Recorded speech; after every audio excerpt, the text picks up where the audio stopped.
আরে রুটিদা, তুমি তো এখন সর্বকোষে কাঠালি কলা হয়েই থাকবে, তাই কিছু বলো না প্লিজ। হ্যাঁ, তুমি চুপ থাকো। আসলে যত জ্বালা তো আমাকে বাঁধাকপিকে আর গুড়কে সহ্য করতে হয়, তাই আর কি। প্রত্যেকটা বছর শিল্পীর ডাকে আমি ফুলকপি গুড় কত আনন্দ করতে করতে আসি, আর সাপ্লাই চলে ঘুরে।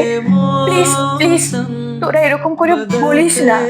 আমি চাই না যে আমাদের বন্ধুত্বের মাঝে কোনো রকম কোনো ক্রাইসিস থাকুক। আর তাছাড়া আমি তো ইচ্ছে করে করিনি এসব, বল না।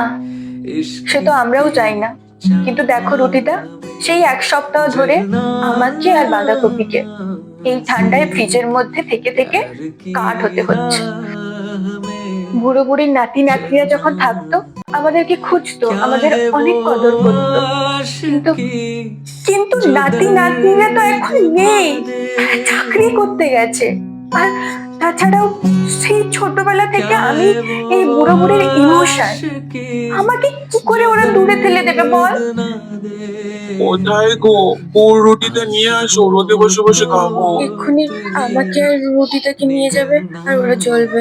এই নাও দুটো রুটি আর গুড়। আমাদের তো রুটিদার সঙ্গে এখনো ভালো করে ফ্রেন্ডশিপটাই হলো না। ভালোবাসা কি বললি? না না, কিছু নয়। ভালোবাসাটা অপূর্ণ থাকবে।